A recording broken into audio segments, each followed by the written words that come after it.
Assalamualaikum warahmatullahi wabarakatuh. Innal hamdalillah nahmaduhu wa nasta'inuhu wa nastaghfiruh wa na'udzu billahi min syururi anfusina wa min sayyiati a'malina. May yahdihillahu fala mudhillalah wa may yudlilhu fala hadiyalah. Ashhadu an la ilaha illallah wahdahu la syarikalah wa ashhadu anna Muhammadan abduhu wa rasuluh. Qala Allah Ta'ala fi kitabihil karim, ya ayyuhalladzina amanu taqullaha haqqa tuqatih wa la tamutunna illa wa antum muslimun.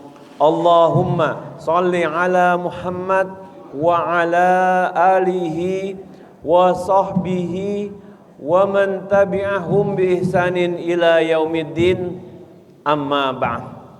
Alhamdulillah. Gimana kabarnya semua? Alhamdulillah sehat ya. Anda nyampe, anda kira nih masjid sepi nih. Takutnya habis subuh tidur lagi kan, semalam nonton bola. Alhamdulillah Allah masih pilih bapak-bapak dan ibu-ibu sebagai orang-orang yang hadir di rumah Allah.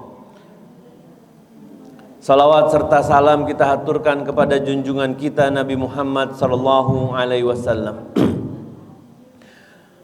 Hari-hari ini orang lagi dihebohkan ya dengan Piala Dunia.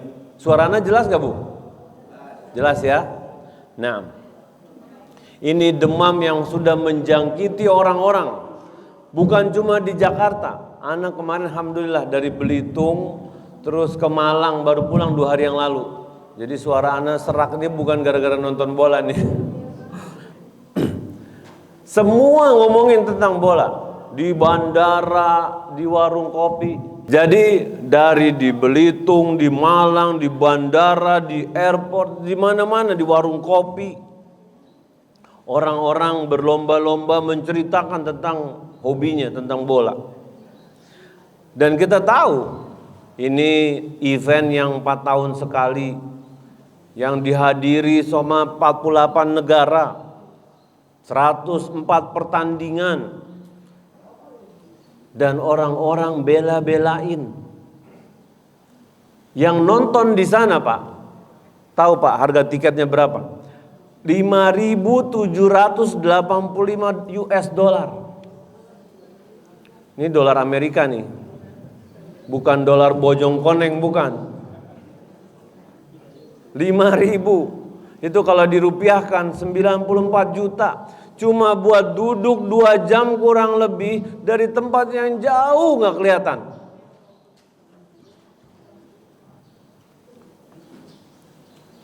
Dan tentang orang nonton bola ini bukan cuma pengorbanan buat nonton. Bahkan sebagian dari kita rela berubah jadwal hidupnya cuma buat nonton bola Pak. Yang biasanya malam tidurnya lelap, sekarang pasang waker 3. 2 di HP-nya, 1 di HP istrinya. Kok gitu Pak? Iya Tat. 2 kalau lolos nih. Yang ketiga HP istri bunyi, pasti Anda dicubit. Bangun Anda katanya. Ayah ngapain sih pasang alarm di HP ku katanya. Dan semua orang berlomba-lomba. Apalagi kapan? Ntar malam ya. Waduh. Semalam Anda pulang kajian aja dari Pasar Santa itu rame orang-orang mau nonton bola. Pasang layar ini segala macam. Dan inilah dunia. Ada orang-orang yang seperti itu meluangkan waktunya. Dan saat ini, hari ini, ada yang udah tidur Pak dari jam segini. Persiapan buat ntar malam kata dia. Iya kan? Bersiap menyambut pertandingan final terbesar bagi diri. Dan sadarkah kita? Sudahkah kita mempersiapkan final buat diri kita sendiri? Karena sesungguhnya ini bukan kiasan. Ini lebih penting daripada jadwal FIFA. Dan semua dari diri kita, masing-masing dari diri kita berjalan menuju final masing-masing. Bukan final sepak bola, bukan final yang ditonton sama miliaran penonton, tapi final yang jauh lebih dahsyat dari itu. Dan hasilnya untuk selama-lamanya. Beda sama Piala Dunia. Sekarang final, oke lah. Nanti 4 tahun lagi ada final lagi nggak Pak? Ada. 4 tahun lagi, final lagi. Tapi final bagi kehidupan kita itu hanya terjadi satu kali. Dan ini untuk selama-lamanya. Selama-lamanya.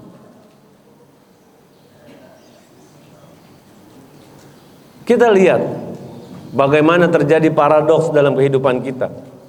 Ada orang-orang yang rela mengorbankan waktunya, rupiahnya, tenaganya, bahkan mengubah seluruh kegiatan hidupnya hanya untuk pertandingan yang cuma 2 jam nih.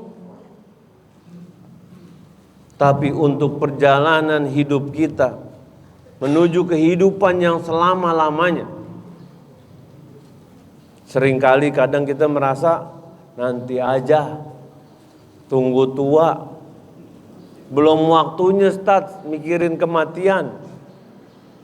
Ntar kalau udah mulai batuk-batuk ya kan, baru tuh mikirin kematian. Kalau ngelihat HP udah mulai dideketin, nggak kelihatan, dijauhin, malu sama teman-teman,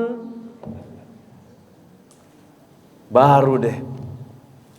Kita tahu jadwal World Cup ini 4 tahun sekali. Tapi kalau jujur, adakah di antara kita yang tahu kapan kita akan meninggal? Gak ada yang tahu. Gak ada pengumuman resmi. Tidak ada countdown di layar-layar yang menunjukkan kapan kita akan meninggal. Bisa 30 tahun lagi. Waalaikumsalam. Bisa 3 tahun lagi, bisa 3 bulan, bahkan bisa ketika kita belum keluar dari sini, ajal datang menjemput. Allah katakan dalam Quran surat Al-Anbiya ayat 35, yang ana yakin semua tahu. Allah katakan kullu nafsin dha'iqatul maut. Setiap yang bernafas, setiap yang hidup pasti akan merasakan kematian. Allah Subhanahu wa taala menggunakan lafaz dha'iqah, merasa. Jadi kematian itu bukan cuma datang, Pak. Kematian itu bukan hanya menjumpai diri kita, tapi kematian benar-benar akan dirasakan oleh kita semua. Kita akan merasakan bagaimana kematian itu. Dan ayat ini bukan ancaman dari Allah. Ini bentuk peringatan karena kasih sayang Allah kepada kita. Agar kita nggak jadi orang yang merugi. Agar kita sadar sebelum kita terlambat.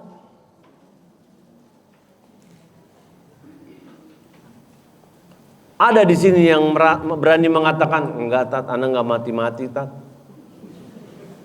Enggak ada. Pasti semua sadar kita masing-masing pasti akan mati. Ada nggak yang berani mengatakan, kayaknya sih masih belum Tat, 5 tahun lagi Tat? Nggak ada. Kita semua pasti mati. Bukan cuma yang tua, bukan cuma yang dirawat. Ada dirawat 20 tahun di rumah sakit, nggak meninggal-meninggal. Ada petinju, ya petinju. Kurang sehat apalagi petinju coba. Makanan bergizi, nggak ada petinju makan seblak tuh nggak ada. Ya kan? Olahraga tiap pagi, minimal jogging 5 kilo. Terus apa? Deadlift, segala macam lah petinju namanya. Keluar dari gym, tabrak jaklingko, jeger, meninggal udah. Iya kan? Kita semua bakal meninggal nih. Tapi anehnya, ini adalah fakta yang paling kita hindari muncul di kepala kita. Berapa kali dalam sehari kita ngecek notif di HP kita? Ya kan? WA bunyi cending. Waduh, ini grup ke-200 nih, anak adminnya lagi belum dibales. Belum lagi cekring, ya kan, bunyi lagi tuh. Belum lagi Shopee. Nah, seneng tuh kalau udah bunyi gitu tuh, ya kan. Udah sampai di mana nih? Wow, udah sampai di Cakung DC. Dibawa kurir nih, cakep nih. Ntar lagi pakai baju baru aneh. Ya kan? Sering. Semangat tuh. Nih abang salah jalan nih. Bisa ditelepon nggak? Biar nggak muter. Subhanallah. Tapi berapa kali pernah nggak kita berpikir, kita berhenti, kita memikirkan bahwa semua yang kita anggap penting di muka bumi ini, yang kita jalani dalam kehidupan kita sehari-hari, akan berhenti full stop, total berhenti.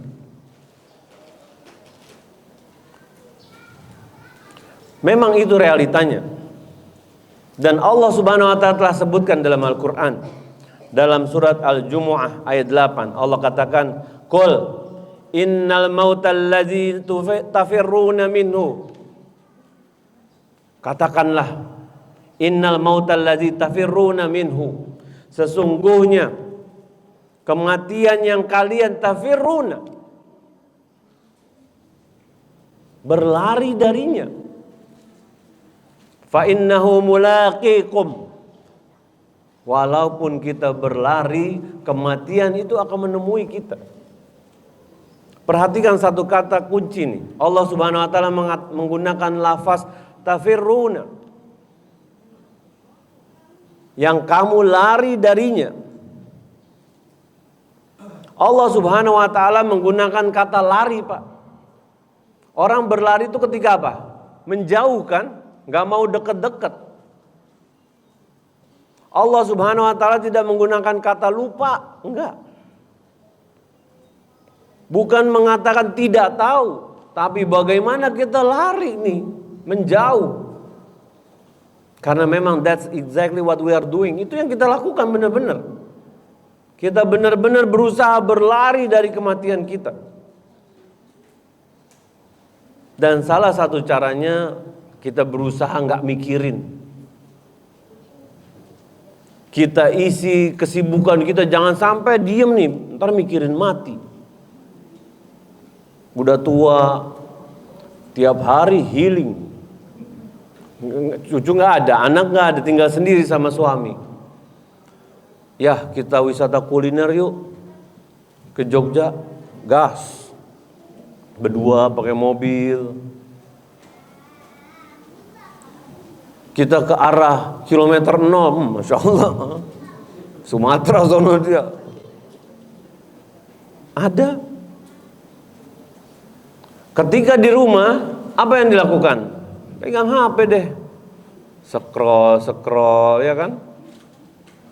Agar tidak ada ruang di hati kita yang memikirkan, memberikan kesempatan untuk memikirkan tentang kematian.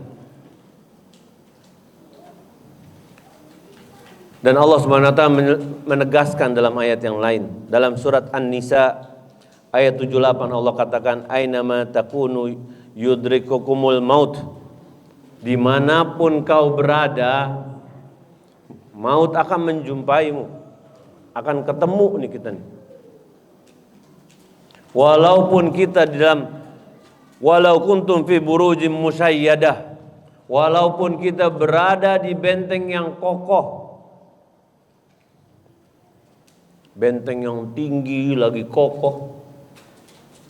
Allah berikan analogi yang jelas, Pak. Benteng yang kokoh itu, mungkin pikiran kita rumah yang kuat, bukan cuma itu. Benteng yang kokoh adalah bagaimana kita yakin kalau ana naik mobil yang safety-nya bagus, ana akan selamat dari kematian. Ana yakin kalau rumah ana, rumah yang kuat, akan selamat dari kematian. Ana yakin kalau ana sering olahraga, sering nge-gym, kematian akan jauh dari diri ana. Ada kan orang-orang yang sibuk, yakin dengan kesehatan. Ada orang-orang yang, ana minum obat terus nih Ustaz. Karena ana yakin dengan minum obat multivitamin ini membuat ana sehat, ana akan jauh dari kematian.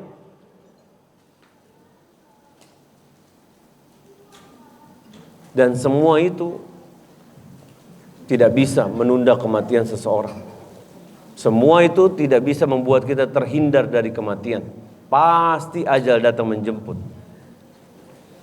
Ajal ini nggak nunggu tua. Yang bayi pun meninggal. Ajal pun nggak nunggu juga yang sakit-sakitan. Buktinya yang di rumah sakit nggak meninggal semua. Bahkan maaf, lihat statistik. Kebanyakan orang meninggal secara statistik di kamar mandi. Ada yang kepleset, ada yang ini, ada yang itu. Ana diceritain, ada Pak Haji ini mau takziah. Masuk kamar mandi, mau takziah nih. Diketok sama istrinya nggak keluar-keluar. Yang mau takziah meninggal. Coba bayangkan. Jadi semua itu bisa terjadi. Dan kita penting untuk mengingat kematian tuh. Ana bukan buat nakut-nakutin, buat kita sadar. Karena kalau kita sadar kematian itu kita dekat. Ulama Al-Hasan Al-Basri rahimahullah ta'ala mengatakan, ketika seseorang mengingat kematian,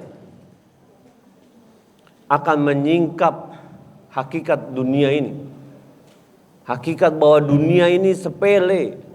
Semua kesibukan kita dalam bab dunia jadi nggak ada artinya Pak kalau kita selalu ingat sama kematian.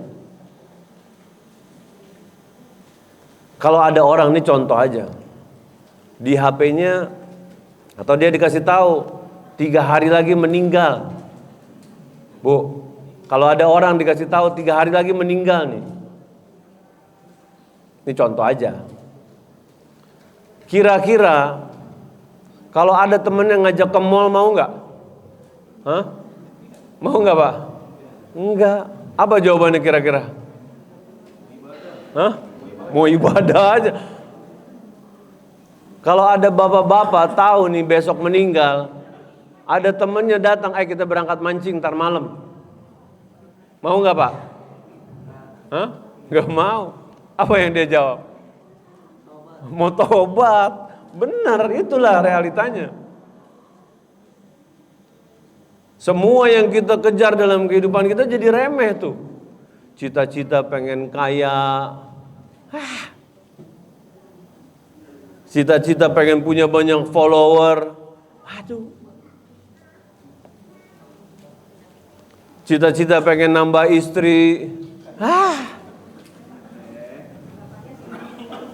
Bapaknya, Pak jangan senyum-senyum Pak, ntar tidur di teras nih Pak. Kalau ketahuan sama istrinya. Jadi nggak ada artinya tuh.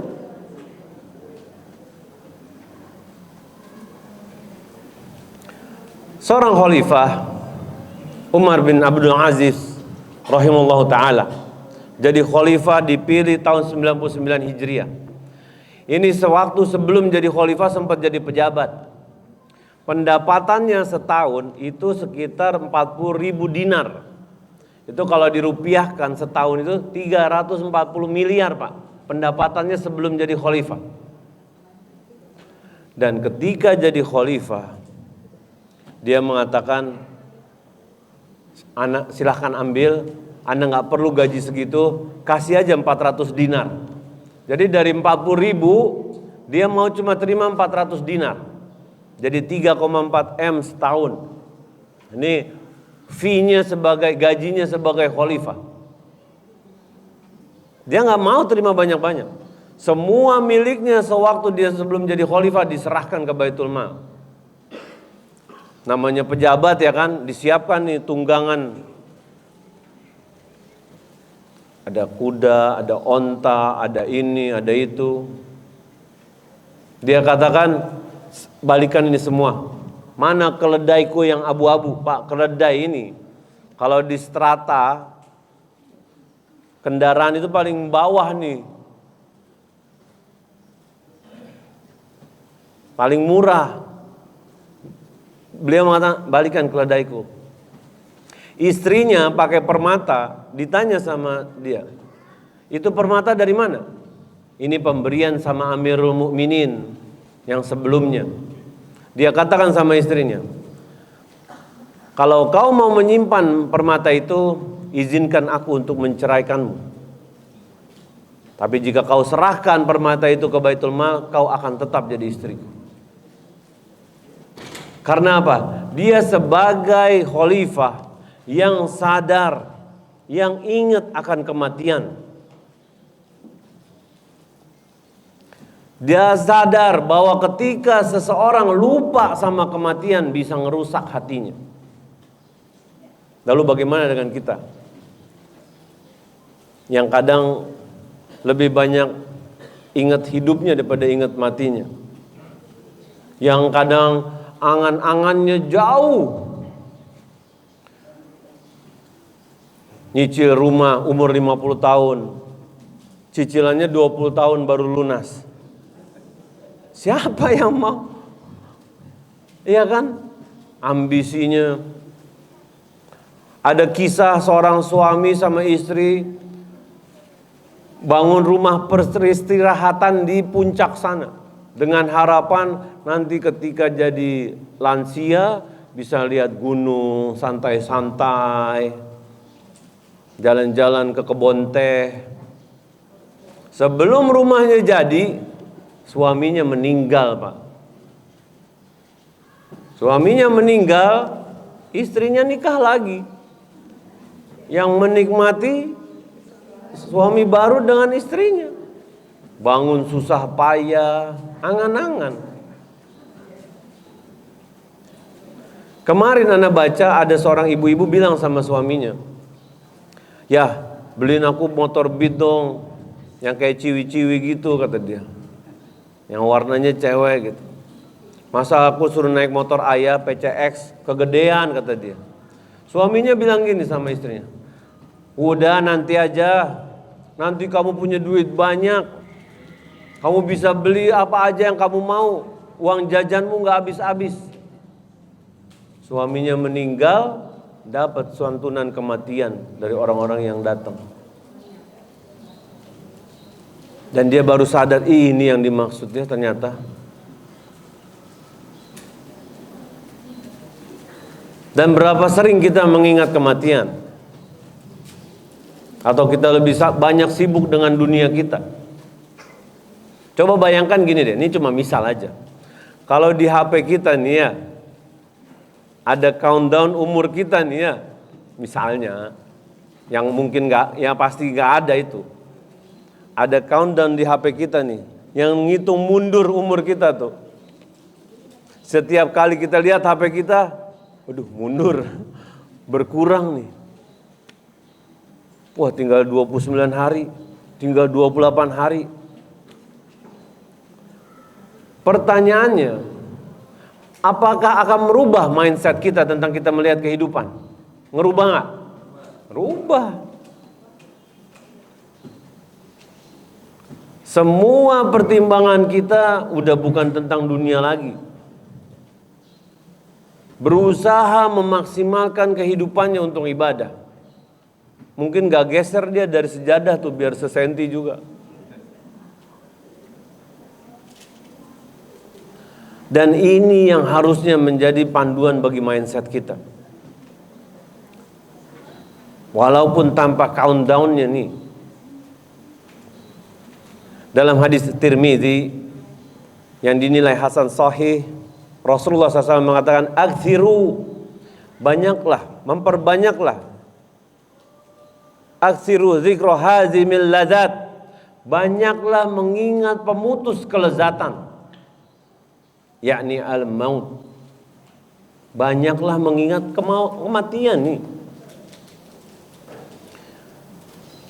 Hazimul ladzat, hazimil ladzat ini pemutus kelezatan. Kata yang sepertinya keras banget, tapi secara makna paling tepat. Semua kelezatan, yang punya duit lezat menikmati duitnya, Yang punya rumah mewah menikmati kemewahan rumahnya. Yang punya istri cantik dia menikmati istrinya. Yang punya anak-anak banyak. Yang punya mobil mewah. Itu yang dia nikmatin. Dan itulah secara jelas fungsinya mengingat kematian, memutuskan kelezatan dunia, memutuskan fakta, membuat kita sadar bahwa kelezatan dunia ini ilusi, nggak nyata dan nggak permanen. Dan dengan menghancurkan ilusi itu, membangun kita, menyadarkan kita untuk mengejar kelezatan yang abadi. Ana waktu di UI ada teman kerjanya di teknik kimia. Sekarang jadi pejabat tinggi di perusahaan minyak itulah. Ana ketemu lagi pemilu apa waktu itu lupa ana. Dia bilang gini, "Ana tahu sini kalau kita hidup sebentar, tapi kenapa ya? Ana itu terus gitu ngejar dunia." Terus-terusan dikejar dunia sama dia. Aneh tahu bahwa dunia ini sebentar. Aneh tahu bahwa aneh bakalan pulang nih ke akhirat yang selama-lamanya. Tapi kok kenapa sulit buat aneh buat sadar? Ada orang-orang yang seperti itu, Pak. Jadi bukan dia nggak tahu, tapi kesadarannya tidak cukup kuat untuk membuat dia kokoh berjalan di atas agama. Dan alhamdulillah buat teman-teman yang di sini, masya Allah, ketika kalian meluangkan waktu kalian, ada yang masih kuyup habis nonton bola semalam, ada yang persiapan, tapi kalian sadar harus diisi waktu kita tuh dengan ibadah. Bisa jadi ini majelis kita terakhir Bapak hadir di sini.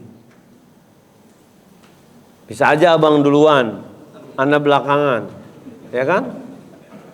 Duluan meninggal, bisa ana belakangan, abang duluan, sama aja dibolak-balik. Yang penting ustadznya belakangan, iya kan? Bisa kapan aja kita meninggal nih. Kita tahu bahwa dunia ini cuma sementara, transit, halte. Secara teori kita tahu, kita hafal ayatnya, kita sering dengar ceramahnya. Tapi realitanya dalam prakteknya kadang berbeda sama dengan apa yang kita pahami. Realitanya kita bertindak seperti kita akan hidup selama-lamanya di muka bumi ini, Pak. Rasulullah SAW, manusia yang paling mulia, yang ucapannya wajib kita benarkan. Beliau sallallahu alaihi wasallam mengatakan, "A'maru ummati baina sittin ila sab'in." Umur umatku antara 60 sampai 70. Yang lewat dari situ sedikit. Ini kelihatannya udah mulai ada yang kayak maghrib, isya, ya kan? Yang lewat dari situ sedikit. Dan Rasulullah SAW pernah memberikan perumpamaan yang sangat sederhana kepada Ibnu Umar radhiyallahu anhu. Dipegang pundaknya. Kun, jadilah kamu fid dunya ka'annaka gharibun aw 'abirus sabil. Kau jadilah orang di dunia nih seperti seseorang yang sedang, orang asing nih, orang yang lagi di perjalanan. Kita lagi di perjalanan, Pak. Ada yang mau selamanya di dunia? Hah? Ibu, mau gak umurnya ditambah, Bu? 200? Kenapa, Bu, gak mau, Bu? Hah? Apa, Bu? Jelek. Nyusahin, Bu, ya? Kemarin ada yang bilang di kajian gak bisa reunian start katanya. Udah pada mati temennya. Tapi kenapa perilaku kita seperti hidup selama-lamanya nih? Orang kalau lagi transit ya, misalnya kita nih dari Bekasi mau ke BSD, transit naik kereta di Tanah Abang ya.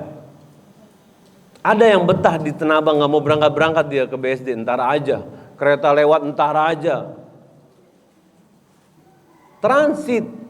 Kalau transit, kita lihat keberangkatan berikutnya, berangkat nggak kita?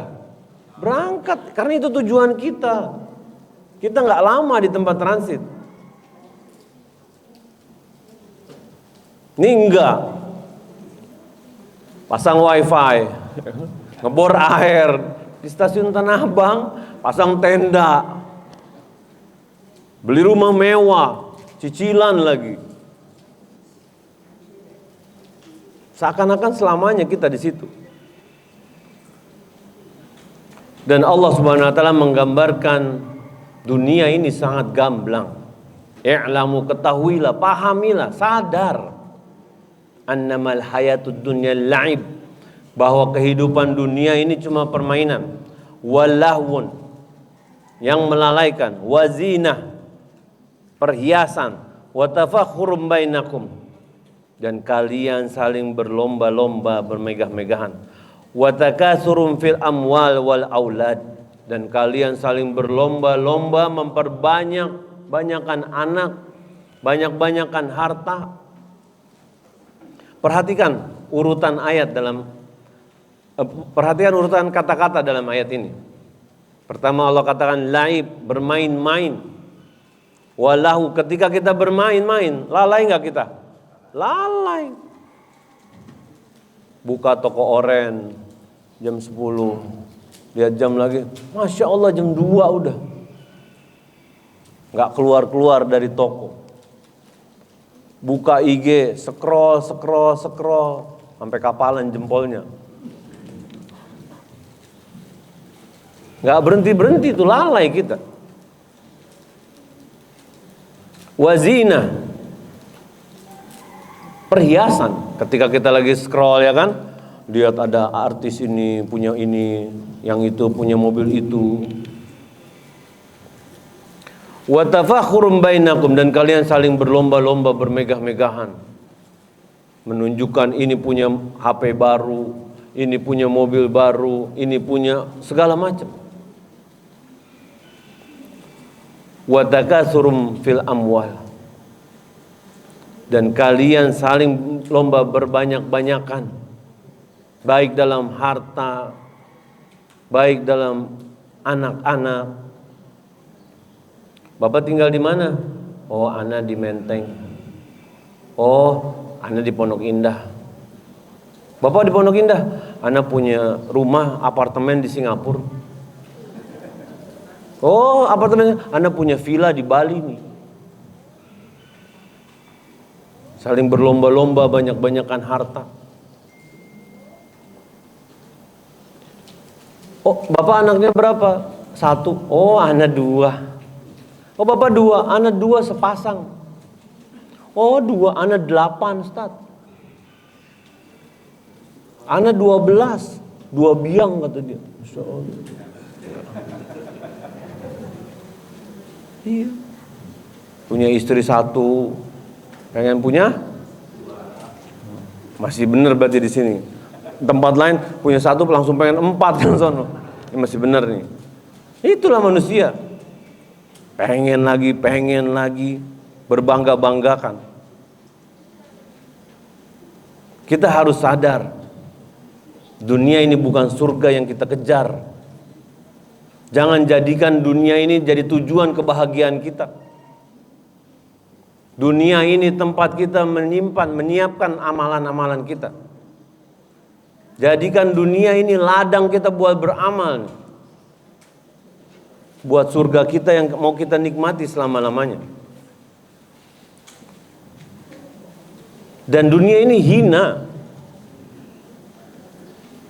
Teman-teman tahu nggak tempat-tempat 7 wonders in the world? Taj Mahal di India, ya kan? Niagara Falls di Amerika, tembok Cina, semua tempat-tempat. Istana Versailles, menara Eiffel dan segala macam. Yang kalau orang ngelihat miliaran orang keliling cuma buat dilihat gitu, kagum gitu. Namun di sisi Allah Subhanahu wa taala semua kemegahan dunia itu nggak ada artinya. Nggak ada artinya. Ada orang kaya, Pak, dari dapurnya ke kamar mandi naik sepeda listrik. Jauh. Jauh. Kalau kita kan rumahnya strategis, Pak ya. Iya, kanan cuci tangan tuh. Kiri ngambil remote. Ada tamu depan bukain pintu.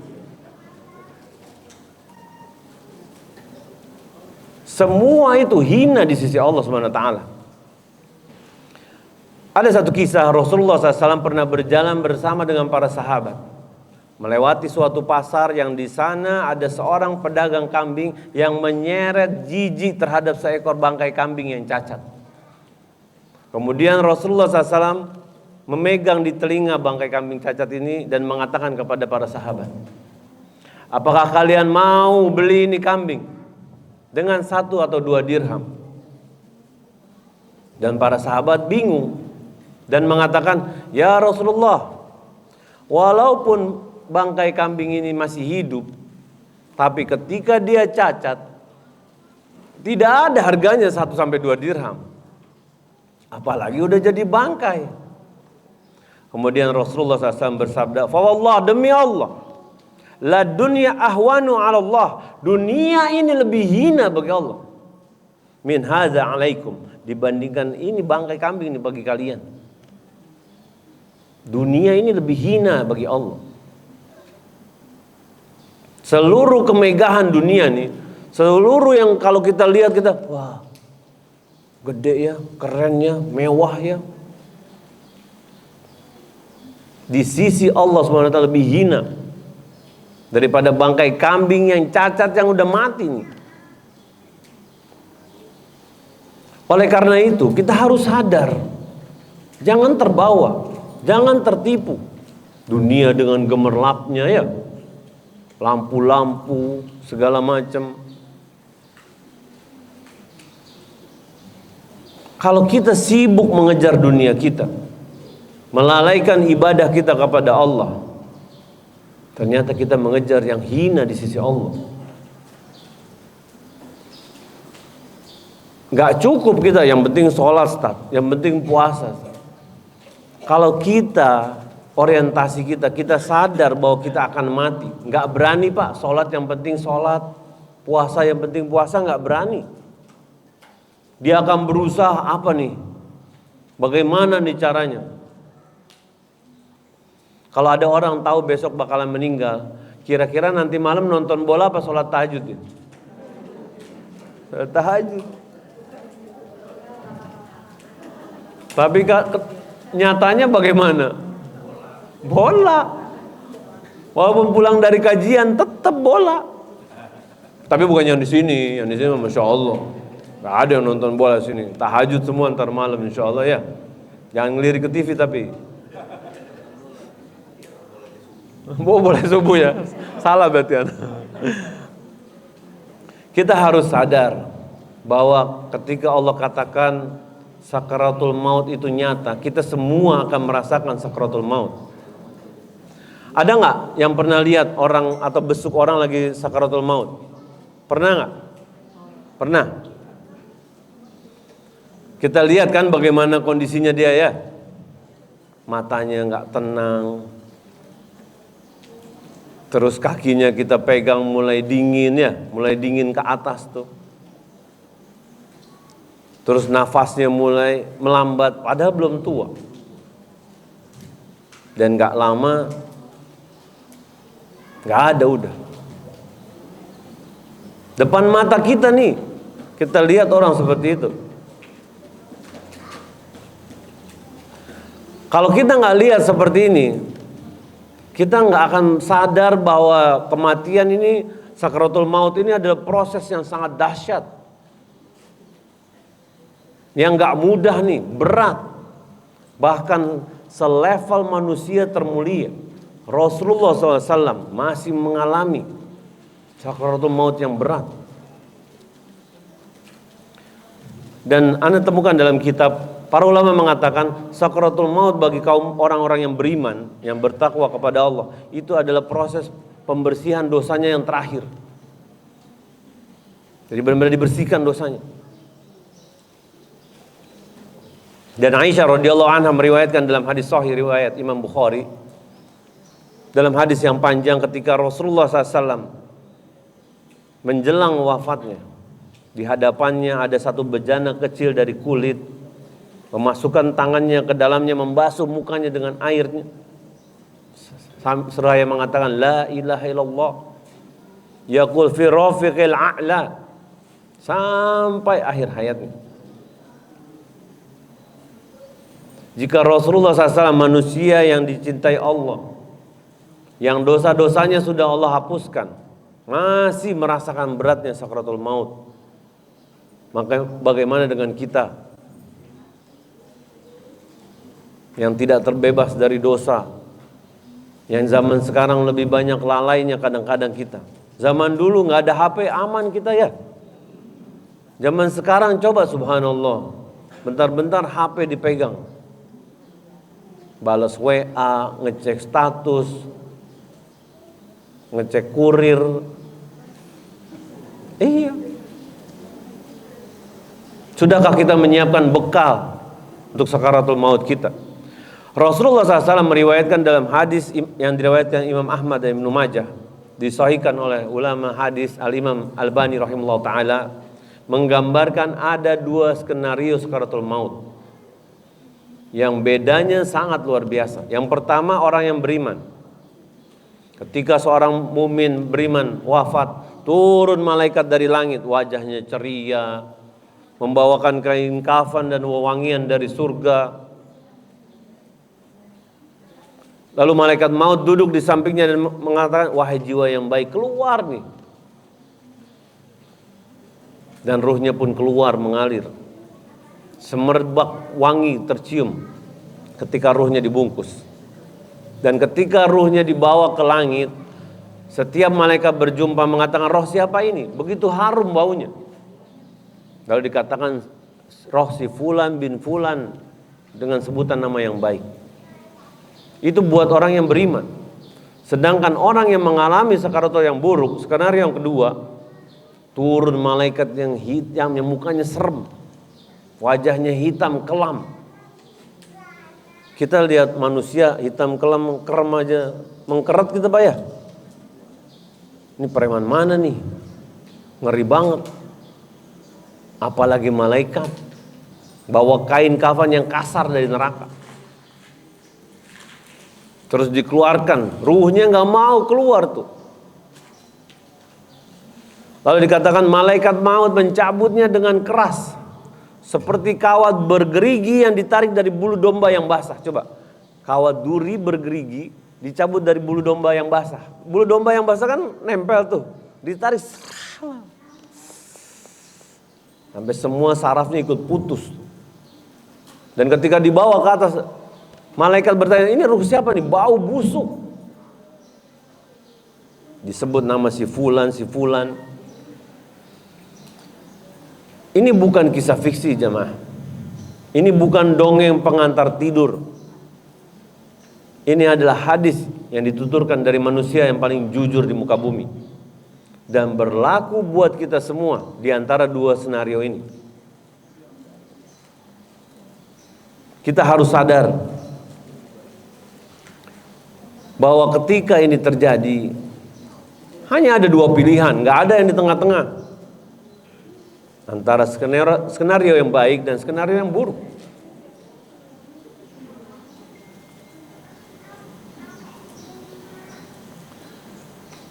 Pertanyaannya, ketika kita sadar akan dua hal ini, akan kita bawa kemana arah hidup kita? Pertanyaannya, apa yang kita siapkan? Wajah malaikat yang mana yang akan menyambut kita?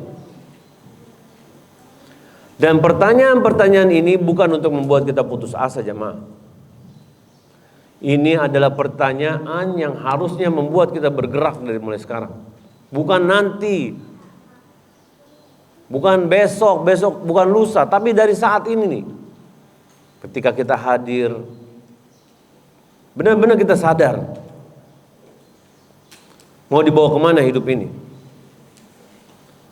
Tujuan hidup seorang muslim harus full buat akhirat. Tujuan ya. Dunia tetap, bukan ketika kita menjadi seorang muslim terus kita meninggalkan dunia, salah. Nabi Muhammad SAW manusia paling zuhud, tetap menikah juga, tetap bekerja juga. Begitu juga dengan kita. Bukan dunia ini jahat atau haram yang harus kita jauhi, tapi dunia ini sementara dan akhirat adalah yang kekal abadi buat kita. Manusia yang berakal pasti dia akan milih untuk akhiratnya. Kadang dalam kehidupan kita membangun hidup kita susah payah. Sekolah, lulus kuliah, bekerja, punya istri, punya anak, karir bagus atau pengusaha yang sukses, rumah bagus, keluarga sehat, tabungan cukup, semua terasa indah dan aman. Lalu tiba-tiba ada satu diagnosis, ada satu peristiwa kecelakaan, itu merubah segalanya. Hancur hanya dengan satu momen itu. Semua yang kita rintis seolah-olah tidak pernah ada. Ini realitanya kan? Seorang muslim harus sadar bahwa dunia ini tidak seperti akhirat yang diharapkan, yang mendatangkan kebahagiaan terus dan terus. Ada seseorang masih hidup kayaknya di Amerika sana, dia miliarder kaya. Dia berusaha melakukan segala apapun untuk mencegah dirinya dari kematian. Minum vitamin banyak, olahraga. Tapi kemarin ada dapat kabar dia mengalami penyakit autoimun lambung kalau nggak salah. Iya. Jadi semua usahanya dia, ngabisin uang udah miliaran Pak, untuk mencegah agar dirinya selalu muda, nggak pernah tua. Itulah dunia. Jangan kita berandai-andai kita akan selalu bahagia di dunia ini. Dunia ini fana, dan kehidupan kita yang selama-lamanya di akhirat nih. Ketika di sana nggak ada lagi sakit, tidak ada lagi kecewaan, sedih, cekot-cekot, nggak ada Pak cekot-cekot Pak, nggak kenal cekot-cekot tuh. Pegel, nggak ada lagi udah. Nggak ada kematian, nggak ada lagi panik, nggak ada lagi was-was, overthinking, nggak ada lagi udah. Beda dengan dunia ini. Dan Rasulullah SAW mengatakan dalam hadis riwayat Bukhari, memberikan gambaran yang seharusnya membuat akal kita tuh sanggup benar-benar memikirkan bahwa nggak ada artinya nih. Dikatakan dalam hadis, la maudi'u sauti ahadikum, sesungguhnya tempat, saut itu tempat kita meletakkan cambuk, fil jannah, di dalam surga, khairun minad dunya wa ma fiha. Tempat seseorang meletakkan cambuknya di dunia itu, di dalam surga apa? Tempat dia meletakkan cambuknya di dalam surga itu lebih baik daripada dunia dan isinya. Kalau kita bayangin meletakkan cambuk di dalam surga, itu paling kecil kan? Nggak besar tempat itu. Dan di situ dijelaskan lebih baik daripada dunia dan isinya. Rasulullah SAW ingin memberikan pemahaman kepada kita bahwa bagian surga yang paling kecil sekalipun nilainya jauh lebih berharga daripada dunia dan isinya. Dan ketika kita sadar akan hal ini, sudah semestinya kita menyiapkan bekal, ya kan? Nyiapin bekal.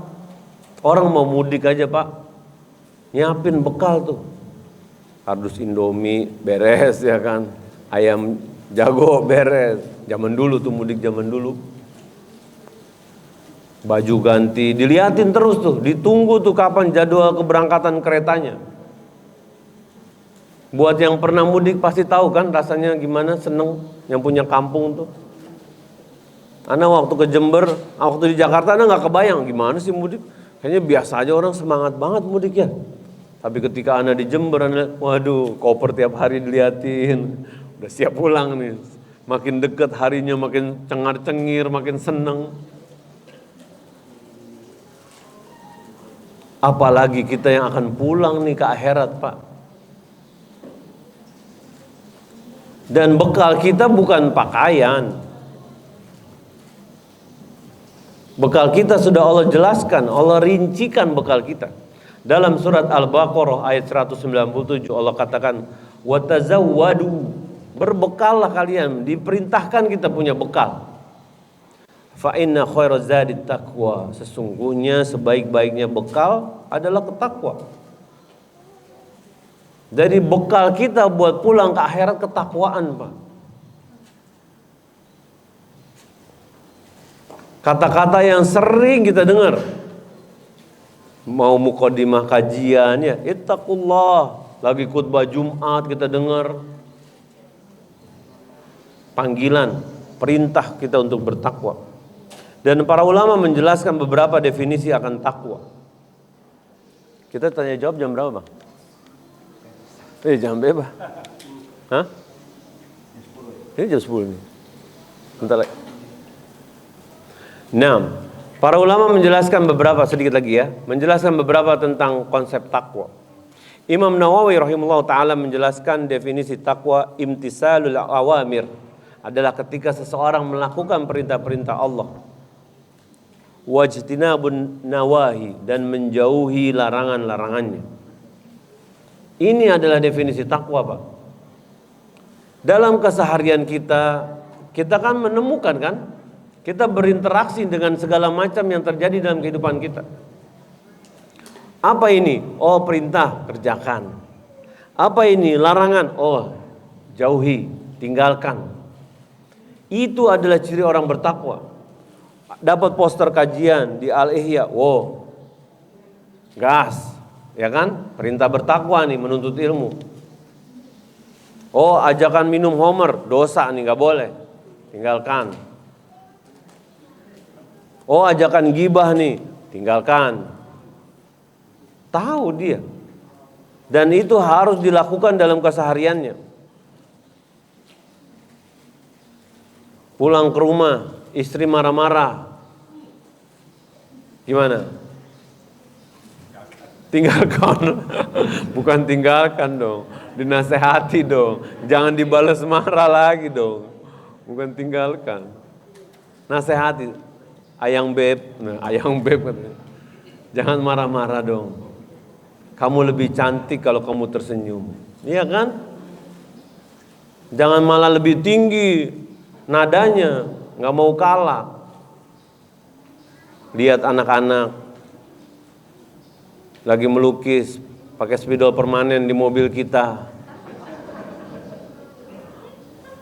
Ya kan, gambar gunung sama pantai. Gimana nih? Marah-marah apa nasehatin?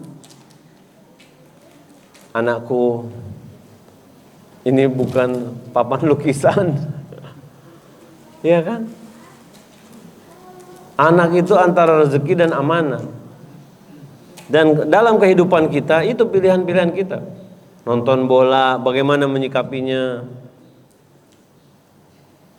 Olahraga, bagaimana menyikapinya? Pembagian waris, bagaimana menyikapinya? Semua ada tuntunannya dalam syariat. Dengan tetangga, ini kan tetangga semua ya? Iya. Bahkan orang kafir aja punya hak tuh sebagai tetangga. Apalagi yang tetangga muslim gini. Kalian harus benar-benar saling sayang satu sama lain. Bagian saling sayang satu sama lain ya ini, bab saling menasehati dalam kebaikan. Mengajak, ayo sama-sama jadi muslim yang taat, yang takut sama Allah. Itu fungsinya. Dan takwa bukan hanya perkara akhirat. Takwa bukan hanya perkara akhirat. Dalam surat At-Tolaq Allah katakan, "Wa may yattaqillaha yaj'al lahu makhraja." Siapa yang bertakwa kepada Allah, Allah berikan jalan keluar. Wa yarzuqahu min haitsu la yahtasib. Dan Allah berikan rezeki dari arah yang dia enggak sangka-sangka. Lihat, ketakwaan menjadi solusi kita di dunia, apalagi di akhirat. Jadi tugas kita di dunia bukan bagaimana kita bahagia di dunia. Karena kebahagiaan kadang datang, kadang enggak, ya Pak ya? Tanggal muda gajian, bahagia enggak? Bahagia. Tanggal tua? Sedih. Iya. Itulah manusia. Lagi sehat, bahagia. Lagi dirawat, sedih. Dan dari semua, ana yakin kita semua punya masalah masing-masing. Dan masalahnya beda-beda. Dan ada yang masalah rumah tangga, ada yang masalah orang tua, ada yang kesehatan, ada yang ekonomi. Anak kajian di Jakarta Utara, ada ibu-ibu ngangkat tangan. Tat, aneh semuanya ada Tat. Coba itu. Iya. Jadi ada yang lebih lagi daripada kita tuh ujiannya. Kalau kita mau solusinya, bertakwa sama Allah. Allah berikan solusinya. Kemarin ana daurah. Ini cerita aja nih. Terus ana dikasih tahu, Syekh nanti pulang yang ke Halim, ana beli yang ke Suta. Ana beli yang 2:30 dari Malang. Kalau mereka beli yang 1:30. Kan beda 1 jam. Kalau di refund 500.000 nih, agak sajalah anak bisa balik sama Syekh kan, alhamdulillah bisa ngobrol, bisa lihat akhlaknya, bisa belajar gitu loh. Karena gas, ganti tiket. Akhirnya pulang lah bareng naik mobil apa ke bandara. Sampai bandara di Abdurrahman Saleh, teman-teman bisa buka. Hari apa tuh kemarin tuh anak pulang? Jumat. Rame, tentara, polisi rame. Dapat kabar RI 1 mau datang ke Malang, ada panen tebu. Masuk kita ke ruang boarding, jam 1 udah masuk kita. 1:05 disegerakan, ayo naik pesawat. 1:05 naik ke pesawat. Anda bilang, kan kita pesawatnya masih lama nih. Ayo naik. Jadwal kita dipercepat. Karena RI 1 mau datang. Alhamdulillah Anda bilang, gas berangkat kita. Landing di Halim, dapat kabar yang pesawat ana 2:30 delay 4 jam nungguin RI 1 datang dan pulang. Delaynya jam 8 baru pulang, 8:30 baru berangkat. Jam berapa ana sampai Jakarta tuh? Lihat, ana yakin keputusan orang soleh pasti Masya Allah nih. Ketika kita bertakwa, Allah berikan kemudahan yang kita nggak pernah pikir, Pak. Mana anak tahu nih, tiba-tiba RI 1 mau ke Malang. Mana anak tahu jadwal pesawat anak bisa dimajuin. Jadi tugas kita bertakwa sama Allah. Allah kasih solusinya, Allah kasih jalan keluarnya. Anak harus balik cepat karena anak-anak besoknya balik ke pondok. Anak harus beli, ya namanya anak pondok kan, ada aja kebutuhannya tuh yang harus anak penuhi. Jadi dari sini kita harus pahami tuh. Ketika kita semakin bertakwa kepada Allah, Allah berikan kemudahan buat hidup kita. Yang kadang nggak masuk akal tuh. Tapi semakin kita jauh dari Allah, semakin logika kita kedepankan, kemampuan kita sandarkan, semakin sulit. Wa yarzuqahu min haitsu la yahtasib. Memberikan rezeki dari arah-arah yang nggak kita duga tuh. Jadi nasihat buat diri Anda dan semua jamaah, tugas kita bertakwa. Dunia kita jalani, tapi dengan ketakwaan kepada Allah. Kerja tetap kerja, tapi tahu ini haram enggak, ini riba enggak. Sedikit biarin. Kita kerja bukan nyari banyak, kita kerja nyari berkah. Kalau berkah biar sedikit, rasanya enggak habis-habis. Pernah nggak Pak ngerasa duitnya nggak habis-habis? Nah itu tuh berkah tuh. Kalau ibu-ibu habis terus ya. Bukan berarti nggak berkah, Bu. Kurang itu ngasihnya berarti. Coba jadi suami, nih mah 50 juta buat 10 hari. Kalau kurang aku tambahin. Pasti dia senyum-senyum aja tuh. Jadi kalau kita hidup, tugas kita jalanin sesuai syariat. Majelis ilmu gini hadir, belajar. Jangan sampai kita jadi orang yang merugi, Pak. Orang mau jadi profesor aja belajar, padahal ilmu dunia. Gimana yang kita mau pulang ke akhirat, nggak mau bawa bekal ilmu? Mau jawab apa? Mau bawa penyesalan? Tugas kita bawa takwa, bukan penyesalan. Sebaik-baiknya bekal itu ketakwaan. Kalau kita menyesal, nggak ada Pak. Oh perpanjangan waktu nih, silakan balik. Penalti nggak ada udah, nggak ada. Selesai udah. Tinggal mendapatkan manifestasi dari perilaku kita ketika di dunia. Dan ini Anda mengajak kepada semua. Kajian ini bukan membuat kita pesimis. Tapi ketika kita sadar hidup kita masih ada, nyawa kita belum dikerongkongani, bagi orang-orang yang sudah istiqomah dalam kebaikan, terus bismillah, luruskan niat kalian karena Allah. Tapi jika masih batuk-batuk, kadang maksiat, manusia Pak. Gak ada yang nabi, ada yang nabi sini. Lapor polsek gitu nih, polsek mana? BKT di deket nih. Gak ada. Berbuat maksiat, tobat, bertekad gak mau ngulangi lagi, terus kebaikan dilakukan. Karena kebaikan menghapusi dosa-dosa kita. Hadir di majelis ilmu, kenal nih sama teman-teman yang soleh, Masya Allah. Ngingetin jadwal kajian ya. Kalau cuma teman jalan-jalan banyak Pak. Gampang itu. Bilang aja di grup teman alumni SMA. Ana dapat rezeki 50 juta, ngopi kita di Pakuwon.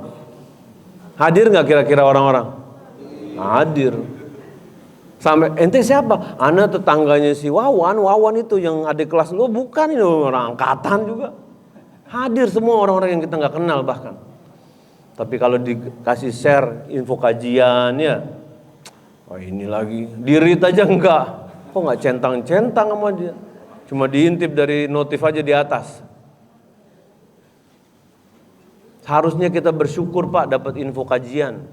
Kita harusnya bersyukur dapat nasihat ilmu agama. Karena ini hidangannya orang-orang bertakwa. Bukan healing, bukan bola. Bola euforia sebentar. Tapi bagaimana kita bisa duduk menikmati di majelis ilmu, mendengarkan ayat-ayat Allah, mendengarkan hadis Nabi Muhammad SAW, seharusnya membuat hati kita makin lembut, makin baik sama orang, bukannya makin jahat, makin galak. Wallahu ta'ala alam. Ini yang bisa disampaikan pada pertemuan kali ini. Silakan bagi yang mau bertanya, hadiah sudah menunggu. Kalau nggak ada, Anda yang balik bertanya nanti insya Allah.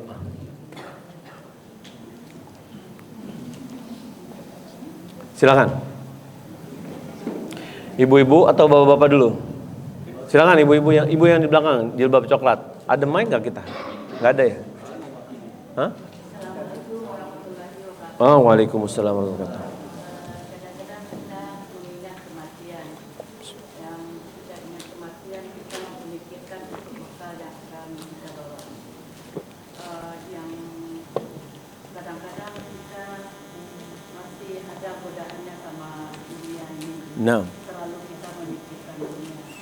Bagaimana kita supaya Ini. Mana pakai itu? lebih tawakal. Ada pakai yang itu ya.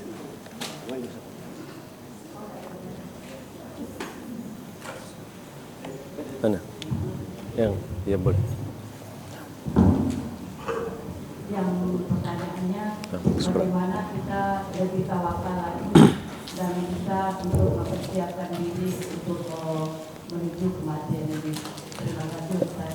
Nah. Assalamualaikum warahmatullahi wabarakatuh. Waalaikumsalam warahmatullahi wabarakatuh. Memang manusiawi kalau kita berlari dari kematian. Sunnatullah itu memang. Tapi ketika kita sadar bahwa kita akan pulang dan waktu kepulangan kita ini nggak ada jadwalnya, nggak ada di kalender kita, harusnya kita sadar bagaimana, apa sih yang aku siapkan.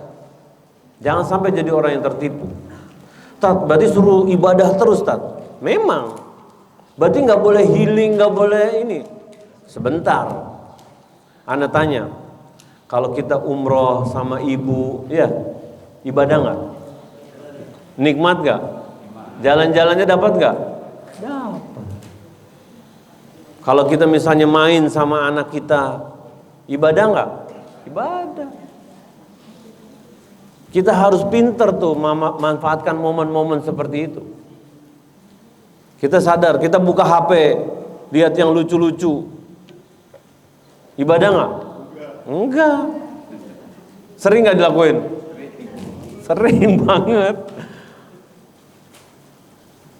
Nah, kita harus sadar tuh.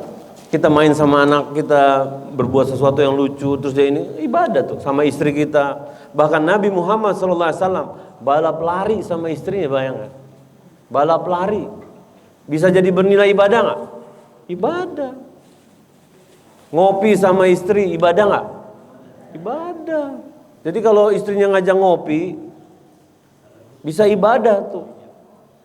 Ngopi sama teman-teman bisa ibadah nggak, Pak? Nah, bingung deh. Hah? Bisa, asal yang dibahas perihal-perihal yang menguatkan iman kita. Misalnya jadwal kajian atau tadi Anda bikin summary-nya nih, kajian, bisa kita share sama teman-teman. Itu bisa ibadah tuh.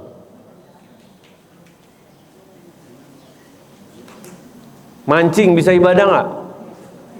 Hah? Ayo, ada dapat hadiah nih yang berani jawab nih. Hah? Kata ibu-ibu enggak, Pak. Hah? Apa? Nah, itu salah satunya. Kalau dia niatnya nyari nafkah buat makan anak istrinya, ibadah nggak? Ibu tadi dapat hadiah nih. Nah, silakan. Ya kan? Bapak-bapak nggak ada yang berani jawab. Bisa, Pak. Kalau mancing dapat ikan, dikasih digoreng, kasih makan anak istri, ibadah. Tapi kalau mancing dapat ikan, ditimbang, ikannya dibalikin lagi, ibadah nggak? Hah? Ibadah nggak? Dosa. Dosa. Waktu kebuang, ya kan, menyakiti hewan. Kita harus sadar, maaf kadang ada judinya. Kita harus sadar tuh bagaimana merubah setiap kegiatan hidup kita jadi ibadah. Memang tidak seperti ibadah sholat, tidak seperti ibadah baca Quran. Itu yang kita kejar maksimal tentu. Tapi jangan sampai yang kita senengin, ya manusia ya. Masa kita membaca Quran terus kata dia. Masa nggak boleh ngopi sama istri? Boleh. Ngasih duit nafkah itu bisa jadi ibadah tuh. Asal dia niatkan buat ngasih nafkah ke istrinya. Jadi pulang dari sini ditraktir istrinya, Pak. Jangan disimpan terus duitnya. Disimpan nggak disimpan habis, percaya sama anak. Ya kan? Iya.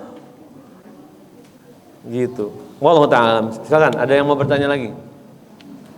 Bapak-bapak insya Allah paham semua ya. Mungkin nanti bapak-bapak bagian kesimpulan aja nanti. Karena udah paham semua, nggak ada yang nanya nih. Waalaikumsalam. Nah.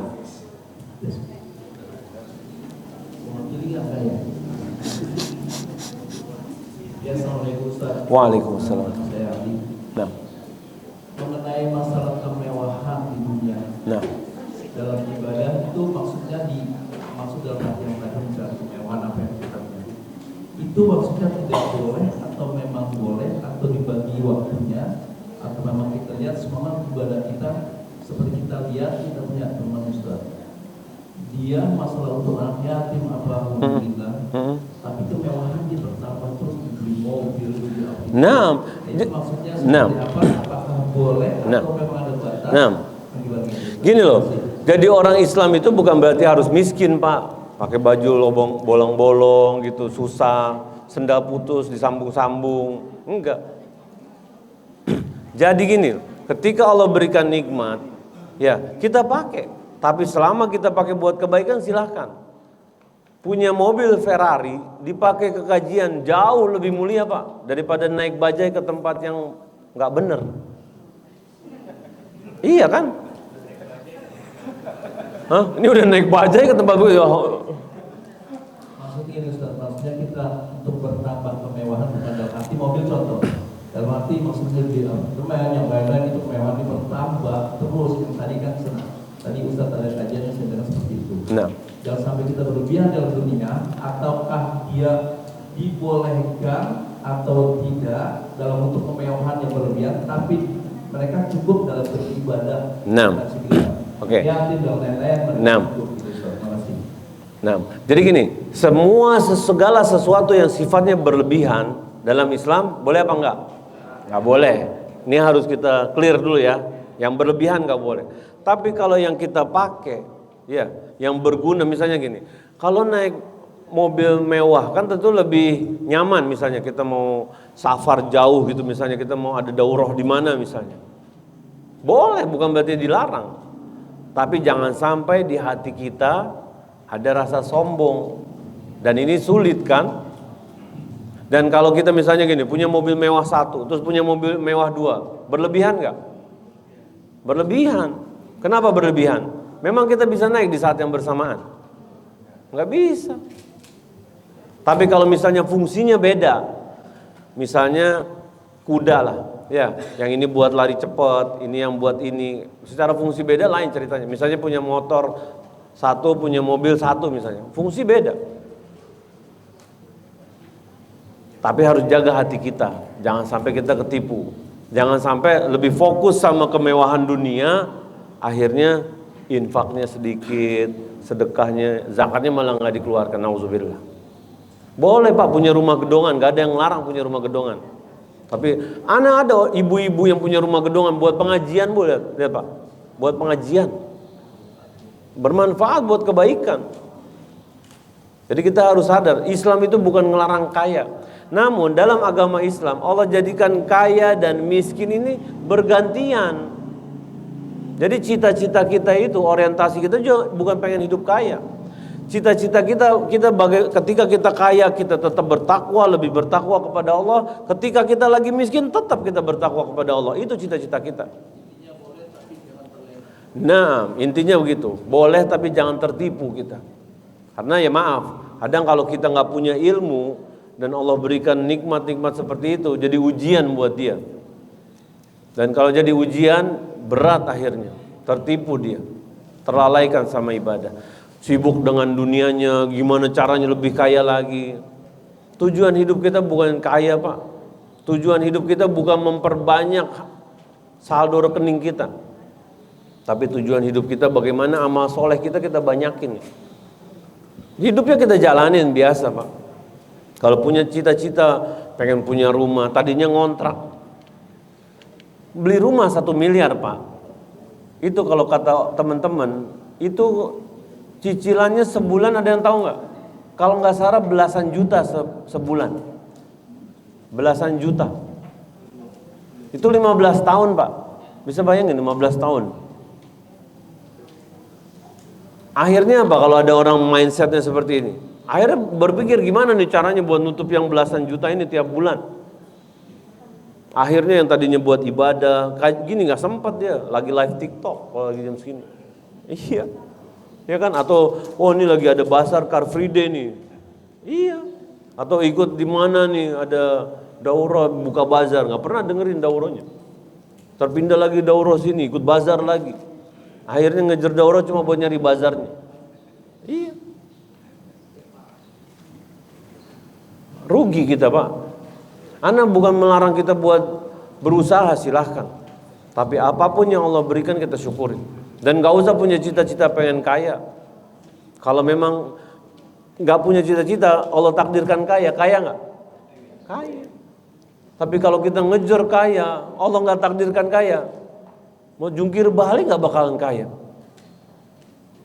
Cita-cita kita tuh masuk surga Pak.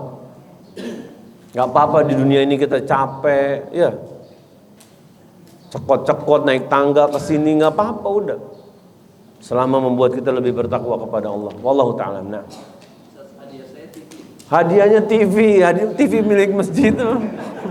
Ini aja lah mimbar buat antum ya gimana? Kata istrinya, ini Pak kenapa bawa mimbar ke rumah nih, mau khutbah apa? Hadiah antum apa ya? Oh itu tuh ada tuh, silakan. Hah? Nah, silakan bagi yang mau bertanya lagi. Ya, ada. Yuk, Bapak dulu sekalian. Ya, Waalaikumsalam. Ya. Masya Allah, udah lama ikut kajian. Istri agak susah, keras. Nah.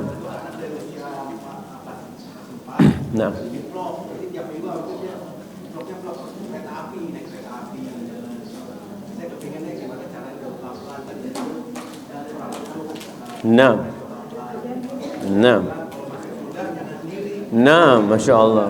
Ini ciri-ciri suami yang soleh nih, Masya Allah. Ingin istrinya ikut masuk surga sama dia. Ada ibu-ibu nanya di kajian, Tat, kalau kita masuk surga sama suami ya, Tat? Ya kalau suami ibu masuk surga juga, ya sama dia lagi katanya gitu. Ya kan? Nah, di sini kita harus paham. Pertama, ar-rijalu qawwamuna 'alan nisa. Laki-laki itu pemimpin bagi para wanita. Nisa ini jamak loh Pak. Jadi kalau cuma satu harusnya lebih mudah kita ya kan. Nah ketika menjadi seorang pemimpin bagi wanita, dia yang bisa ngarahin. Ya kan. Harus mampu mengarahkan. Nah mengarahkan ini berbagai macam metodenya. Bisa dengan kekerasan yang tentu kita nggak pilih. Tapi kalau dalam bab yang melanggar syariat lain ceritanya. Nah kalau kajian ini kan sebenarnya manfaat buat dia sebenarnya. Dan kadang dia itu nggak mau ikut karena belum dapat manfaatnya. Kayak ibu-ibu nih di sini nih, bapak-bapak nih. Anda lihat nih mukanya muka-muka bapak-bapak PKK juga nih. Iya, bukan ibu-ibu PKK aja. Bapak-bapak PKK tahu nggak? Pengajian kemana-mana. Iya. Kajian sana hadir, kajian sini, Masya Allah. Sampai di Depok hadir, Masya Allah. Dan ketika kita jadi orang kayak gitu, kita mau menjelaskan nikmatnya kan kadang sulit kan. Pertama, buat seorang suami yang punya istri dan istrinya mau hadir di kajian harus bersyukur Pak. Karena ada orang-orang yang seperti beliau yang diuji, itu ujian Pak. Bisa nyerah, bisa tetap sayang. Sayang itu mengajak. Bisa pertama caranya gini, kalau nggak mau diajak, ini solusi aja nih, dijebak Pak. Dijebak bener. Caranya gini, Mah kita ngopi yuk. Pas lewat situ udah tahu ada kajian di sini, kita mampir dulu yuk. Ayah mau sholat duha. Pas masuk, ada kajian Mah, kajian dulu sebentar. Ini jangan direkam sebenarnya biar nggak ketahuan nih. Ya kan? Akhirnya udah kajian, duduk. Ntar habis itu gitu lagi. Tapi jangan sering-sering ketahuan ntar. Ayah nih tiap mau ngopi pasti nih sholat duha di masjid ada kajian nih. Kita nasihati dengan baik. Kalau misalnya pertama nggak ampuh dengan kata-kata, kita bisa dari akhlak Pak.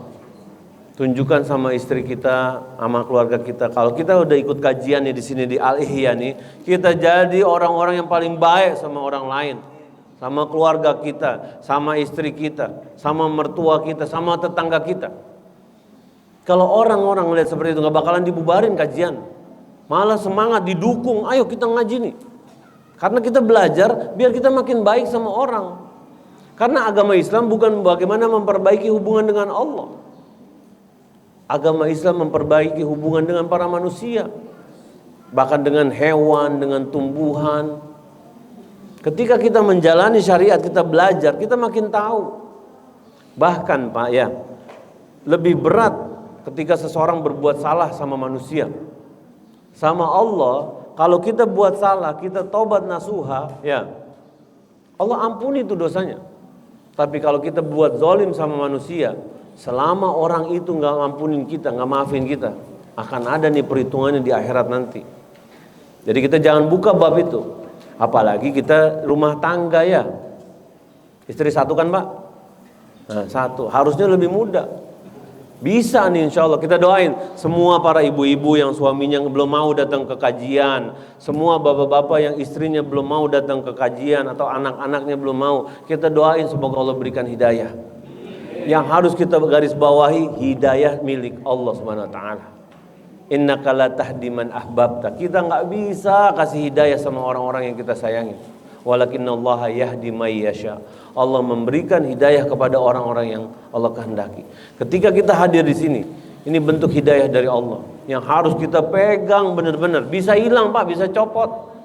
Ulama aja, kalau kita baca-baca buku para ulama, ada Pak yang bahkan nauzubillah sampai murtad. Ulama. Apalagi kita yang baru tobat kemarin, yang baru ikut kajian sekali atau 2 kali, pegang hidayah. Hadir nih kajian-kajian di Masjid Al-Ihya, belajar kita sama-sama, ajak istri kita, ajak anak-anak kita. Karena semua akan ada pertanggungjawabannya di akhirat nanti. Kita tetap berusaha Pak. Bentuk kecintaan kita sama keluarga kita, berusaha ngajak Pak, sabar. Para nabi, siapa nabi yang istrinya gak mau nurut sama nabi, sama anaknya juga gak mau? Siapa? Mana tadi yang jawab? Mana? Gak kelihatan? Silakan, hadiah buat Bapak nih. Nih nanti Nabi Nuh. Terus Nabi siapa lagi? Mana yang angkat tangan? Mana? Nggak kelihatan mukanya. Siapa Nabi lagi yang nggak mau nurut? Silakan, nih hadiah buat Bapak juga nanti ya. Nanti atau titip sama antum aja ya. Daripada antum bolak-balik nanti. Afwan. Nabi Lut, Nabi aja masih diuji Pak sama anak istri nggak mau nurut. Anaknya bahkan berani mengatakan, aku di atas bukit sini aja airnya nggak sampai ke sini. Coba, itu dengan apa tuh dia mengatakan itu? Dengan dalil atau dengan logika? Logika. Jadi kalau Bapak dibantah dengan logika, nggak usah Pak. Yang penting kita sholat, yang penting kita puasa, nggak ada jaminan kita masuk surga. Itu logika tuh. Tapi ketika kita sadar, ya. Assalamualaikum warahmatullahi wabarakatuh. Waalaikumsalam warahmatullahi wabarakatuh. Nah, semoga bisa dipahami Pak ya. Iya silakan. Terus terang dalam ibadah kita sehari-hari, entah itu sholat wajib dan sholat sunnah, mohon kiat-kiat agar sholat kita itu bisa khusyuk dan hidup bisa mendekati istiqomah. Dan endingnya hidup bisa husnul khotimah. Masya Allah, Masya Allah. Masya Allah, kalau kita ingat kata apa Ustaz tadi, kullu nafsin dha'iqatul maut, kita belum punya sang apa-apa Ustaz dalam ibadah kita. Untuk itu mohon kiat-kiat agar ibadah kita bisa khusyuk, bisa hidup mendekati istiqomah. Assalamualaikum warahmatullahi wabarakatuh. Waalaikumsalam warahmatullahi wabarakatuh. Masya Allah. Pertanyaan singkat, jawabannya panjang ini. Singkatnya. Pertama gini, kita sadar bahwa hidup kita buat beribadah kepada Allah. Wa ma khalaqtul jinna wal ins illa liya'budun. Tidaklah kita diciptakan jin dan manusia kecuali untuk beribadah kepada Allah. Ketika kita sadar bahwa hidup kita untuk beribadah kepada Allah, syarat diterimanya ibadah ada 2. Pertama adalah ikhlas. Jadi kalau kita ibadah, kita harus ikhlas karena Allah. Yang kedua mutaba'ah, mengikuti tuntunan Rasulullah SAW. Ini adalah 2 kunci yang harus kita pegang dalam beribadah kita. Apapun bentuk ibadah kita, harus 2 ini yang kita terpenuhi. Mau sholat, mau puasa, mau haji, mau zikir, mau apa. Jangan sampai kita jadi orang yang tertipu. Kita mengerjakan ibadah tapi nggak ikhlas, nggak diterima. Kita mengerjakan ibadah menurut kita tapi tidak ada tuntunan dari Rasulullah SAW, nggak diterima. Karena ibadah ini adalah, para ulama menyimpulkan, ibadah adalah segala perkataan, perbuatan ya yang Allah ridho dan Allah cintai. Jadi kalau menurut kita suka, itu bukan jadi syaratnya ibadah diterima.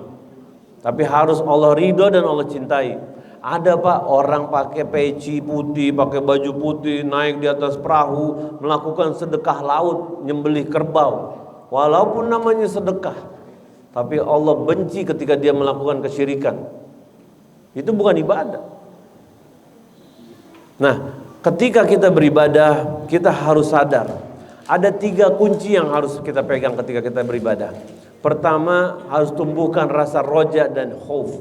Rasa roja itu berharap amalan-amalan kita diterima Allah SWT. Dan ada rasa khauf, rasa takut. Rasa takut bahwa amalan-amalan kita nggak diterima, masih kurang.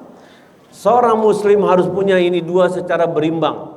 Nggak boleh takut berlebihan, ya. Akhirnya dia putus asa atas rahmat Allah, nggak boleh. Nggak boleh terlalu berharap berlebihan. Akhirnya dia mengatakan, udah tenang aja, kan Allah Maha Pengampun.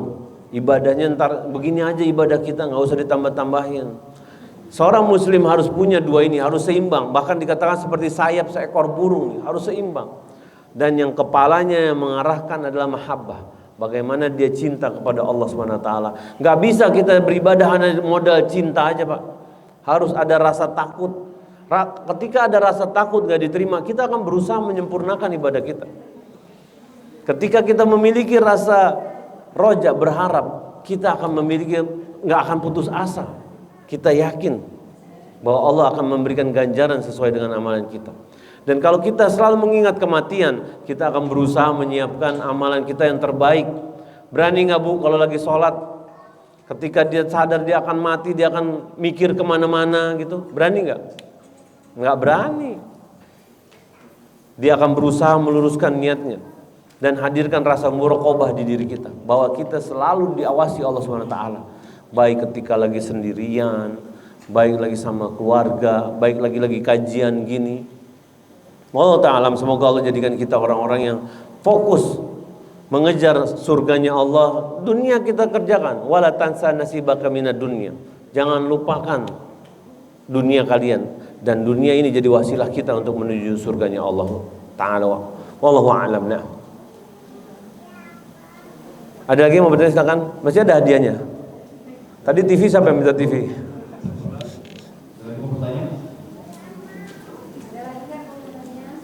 Taib, sepertinya nggak ada ya. 6. Itu yang bisa disampaikan pada pertemuan kali ini. Semoga bermanfaat.